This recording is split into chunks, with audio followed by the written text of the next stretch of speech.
E aí, galera, beleza? Hoje nós vamos continuar no nosso pilar de teologia e esse assunto é sobre a Trindade. O que é a Trindade? Como que a gente pode explicar a Trindade para um adolescente? É, a ideia da Trindade nessa aula aqui é justamente para que a gente possa entender a importância disso e vamos lá, vamos começar.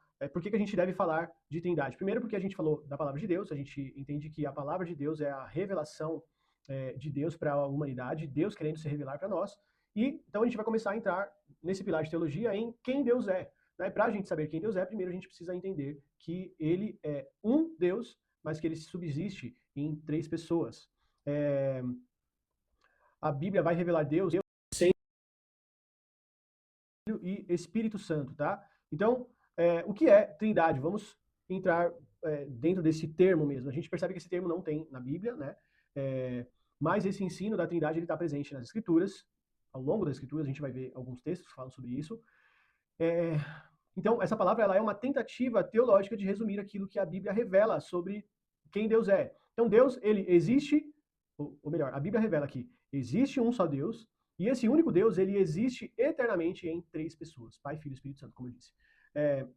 Uma forma simples de explicar, apesar de ser um termo muito difícil, né, de compreender mesmo, mas uma forma simples de explicar é dizer que Deus ele é um em essência e três em pessoas. Ele é um Deus em essência, mas ele é três em pessoas. Vou explicar. Quando a gente pergunta o que é Deus, o que Deus é, a gente pode responder: Deus é um ser divino. Tá? Agora, quando a gente pergunta quem é Deus, a gente pode responder: Pai, Filho, Espírito Santo. O que é Deus? Ele é um ser divino. Um ser divino. Quem é Deus? Ele é Pai, Filho e Espírito Santo. Ok? Essa é uma forma, assim, simples, mas ao mesmo tempo a gente sabe que não é tão simples assim. Então a gente precisa manter essas três afirmações juntas. Primeiro, existe um só Deus, por isso nós não somos politeístas, tá? A gente não crê em vários deuses. Segundo, o Pai é Deus, o Filho é Deus, o Espírito Santo é Deus. Eles são plenamente Deus, tá? Terceiro, o Pai não é Filho, o Filho não é o Espírito Santo não é o Pai. Eles são pessoas distintas, mas não são deuses separados. Muito importante a gente saber disso também. A gente precisa defender esses argumentos. Essa é a base que nós precisamos ter em mente no coração. Antes de tentar explicar com ilustrações, com exemplos ou comparações, nós precisamos saber afirmar com clareza aquilo que a Bíblia ensina. Há um só Deus, e esse Deus é Pai, Filho e Espírito Santo, beleza?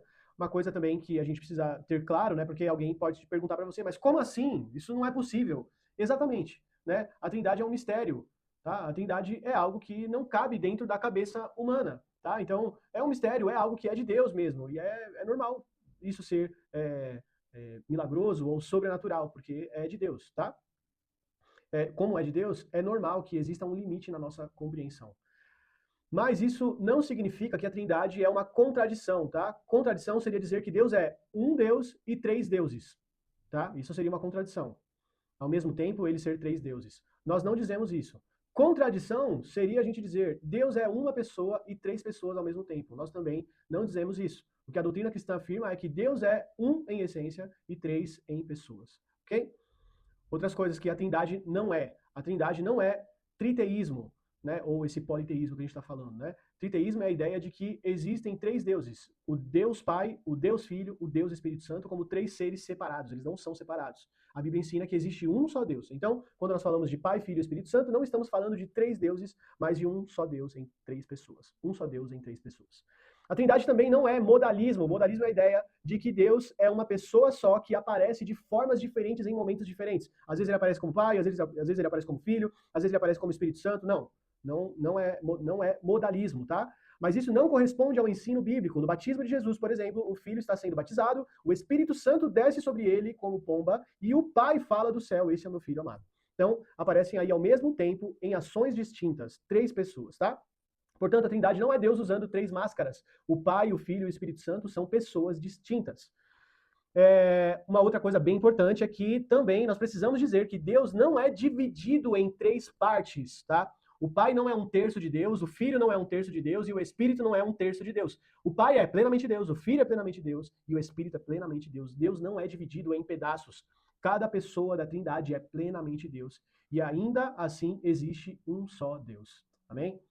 A gente precisa tomar cuidado com as ilustrações ruins também, né? Por exemplo, é como se a Trindade, para explicar a Trindade para alguém, né? É como se fosse o ovo, a clara, a gema e a casca. Mas aí são coisas distintas e dá para separar um do outro, né? Então precisa tomar cuidado. O estado da água, do H2O, né? Ela é o estado líquido, sólido, gasoso. É perigoso também, porque aí é a mesma coisa, ele só muda de forma. Então a gente pode cair no erro do modalismo, por exemplo, né? Também há quem use o Sol, falando do astro, a Lua e o calor. Essa ilustração também é limitada porque pode dar a impressão de que o Filho e o Espírito são apenas emanações, efeitos ou formas que saem de Deus e não pessoas distintas. Vamos olhar então agora para a Bíblia, como a Bíblia apresenta a Trindade. Né? A gente precisa, antes de ilustrar dessas formas que a gente falou, a gente precisa olhar para como é que a Bíblia fala e distingue os três e da forma correta. Né? Então, Mateus 28:19, depois da ressurreição de Jesus, vem aquele versículo da grande comissão. Né? Jesus envia os discípulos e ele fala, portanto, vão e façam discípulos de todas as nações, batizando-os em nome do Pai, do Filho e do Espírito Santo. E esse texto é muito forte porque Jesus, ele não diz nos nomes como se fossem três deuses separados. Ele diz em nome, no singular, mas menciona Pai, Filho e Espírito Santo. Isso aponta para unidade e distinção. Um só nome, três pessoas. Um só Deus, Pai, Filho e Espírito Santo. Muito bonito, né? Mateus 3,16, a gente vê o batismo de Jesus, a gente já falou sobre isso, e a gente percebe, então, que eles aparecem juntos, mas em ações distintas, tá? João 14,16, Jesus está falando com os discípulos sobre o Espírito Santo. Ele fala, eu pedirei ao Pai, e ele lhes dará outro conselheiro. E aqui a gente vê Jesus falando com o Pai e prometendo o envio do Espírito Santo. Jesus não está pedindo para si mesmo, ele pede para o Pai, e o Pai envia outro conselheiro, que é o Espírito. Isso mostra claramente a distinção entre as pessoas da Trindade. Outro texto precioso é 2 Coríntios 13:13. Paulo fala assim, a graça do Senhor Jesus Cristo, o amor de Deus e a comunhão do Espírito Santo sejam com todos vocês. Essa bênção mostra que a vida cristã é profundamente trinitária. Nós recebemos a graça de Cristo, o amor do Pai e a comunhão do Espírito Santo. A Trindade não é apenas o conteúdo para estudar, é a realidade da nossa vida com Deus. Por que isso importa? Porque isso é importante para os adolescentes? É uma pergunta, né? Porque ela ajuda a conhecer quem Deus realmente é. Cara, a gente percebe que muita gente é muito confusa, né, sobre Deus. Então, alguns pensam em Deus como uma força distante, outros pensam em Jesus apenas como um homem bom, um exemplo moral a ser seguido, outros pensam no Espírito Santo como uma energia, um arrepio, uma sensação, né, alguma coisa nesse sentido. E a Trindade corrige essas ideias e mostra que Deus é pessoal, Jesus é Deus, o Espírito Santo é Deus, e Deus se relaciona conosco como Pai, Filho e Espírito Santo. Beleza? Bom, então a gente está aqui começando a construir a ideia de quem Deus é, e primeiro a gente falou sobre a Trindade para que a gente possa dar sequência nos outros fundamentos a respeito das pessoas distintas da Trindade, lembrando então que Deus ele é um em essência, mas ele é três em pessoas. Deus te abençoe, até a próxima aula.